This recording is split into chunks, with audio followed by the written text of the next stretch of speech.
This is the TFO Elevare, or Elevare, as they would say in Italy, and it's TFO's all-new Euro nymphing style fly rod. And today, I'm going to give you my quick take on it. Yes, TFO has made a Euro rod before. That was the Stealth. And as far as I can tell, that is still in the lineup.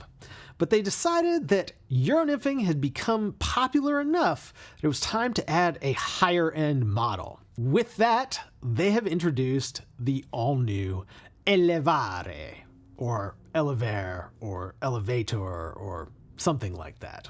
Regardless of how you pronounce this rod, this is their brand new top-of-the-line Euro rod, and because Euro rods aren't really designed to cast, we can't give you a full review on it, so this is our quick take. TFO's aimed this rod at the experienced Euro nympher, and what I think that means is the Stealth is your entry into the world of Euro. You're probably fishing heavier flies and sort of more Czech style nymphing. This rod is a lighter rod designed for more French style nymphing. But to really determine that, we're going to have to get out on the water. But first, let's walk through some of the components because I do think for a Euro rod, this one is fairly well designed and it's worth talking about. Before we continue, I wanted to let you know about Trident Travel, our new destination travel service where you'll get our expert planning and guidance at no additional cost. That means no credit card fees, no booking fees, and for a limited time, you'll even earn Trident rewards on your travel bookings. So for every trip you book, you'll be earning valuable points that you can use towards free tackle here at Trident. Recently, we've had some clients go on some absolutely fantastic trips like salmon fishing in British Columbia, trout fishing in Colorado, and Arctic char fishing in Iceland. So if you're thinking about taking a fly fishing trip, Trident Travel is the way to do it. We've got a ton of great destinations, excellent service, and even more destinations being added every month. Check us out at tridentflyfishing.com/travel. Starting from the bottom, you'll notice something really interesting. They've decided to mark the length and line weight of the rod on the very bottom. And that is one of the strangest places to mark a rod I have ever seen, because you also have it on the rod here. So you can look down at the blank, or if you're Euro nymphing and high sticking it, you can look at it straight ahead, just in case you didn't know which rod you were actually fishing. But now let's move on to the fighting butt, which other than that label, I actually really like. I am a fan of fighting butts on virtually every fly rod, and this one, while it doesn't serve a purpose of necessarily fighting fish, it is going to stop the butt of the rod from digging into your arm if you're doing something like this. It's just going to be a more comfortable way to hold this rod. And also, if you're fishing multiple rods and if you're setting it down, this is going to make the butt of the rod not get scratched by every single rock. I think it's a good point. Then we move into a standard down-locking reel seat. This one is really nothing special. It's a single down lock. It functions well. And of course, we do really recommend a down locking reel seat on any long rod. It just makes the balance so much better. Then we move into what I would call a snub-nosed half wells grip.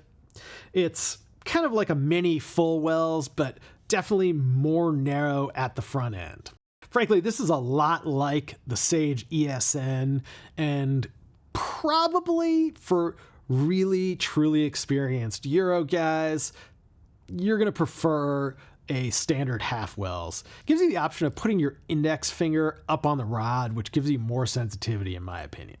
However, if you're not fishing like that, and you want to hold it with something like a standard V grip, you can do that pretty easily with this grip, and it is super comfortable.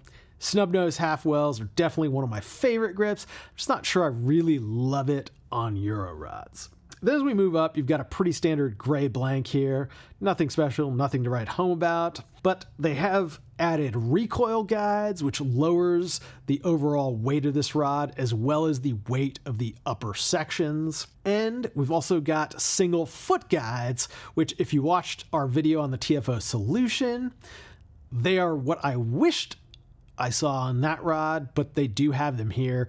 And frankly, that lowers that swing weight a lot. And it is a very comfortable rod to fish. That is probably one of the key features on this Elevare. It is a really well-built rod.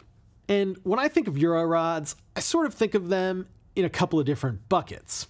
You have rods that are easy to cast and lack feel, and rods that are hard to cast, but you can feel every tiny bump along the river. The trick in designing them, at least in every rod I've cast so far, is to find a balance there. In this Elevare, I would say definitely leans towards the easy to cast. I could put the fly exactly where I want it to go every single time with this rod.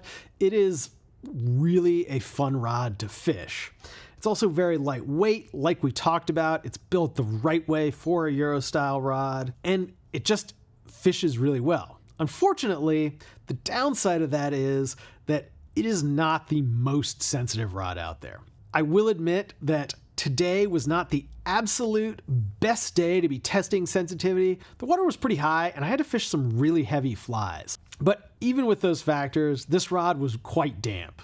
And I wish they either had a higher modulus graphite or just a little bit of stiffness in the rod, or really anything to make this rod that much more sensitive, as that would be a really, really killer rod if you were able to add a little sensitivity. But with that said, if you're French nymphing, if you're a guy who likes to watch that cider instead of feel fish, this rod is actually going to be pretty good for you. It is, again, and I can't overestimate this, just a great rod to fish. And that, in a nutshell, is the Elevare. A fantastic rod to cast and a fantastic rod to fish, but a rod that, in my opinion, could use some more sensitivity. This rod retails for $4.99, which puts it at a price point that is way cheaper than some of the leading rods like the Contact 2 and the Sage ESN, and therefore you can't really expect it to perform quite at those levels. Tell us what your favorite Euro-style nymphing rod is by leaving us a comment in the box below, and also let me know if you'd like to see more Euro reviews. Are you a guy that loves Euro, hates it? Is it just stationary trolling? Let us know. And of course, if you enjoyed this review, don't forget to subscribe because we've got a lot of great rod reviews coming right up. I'm Ben.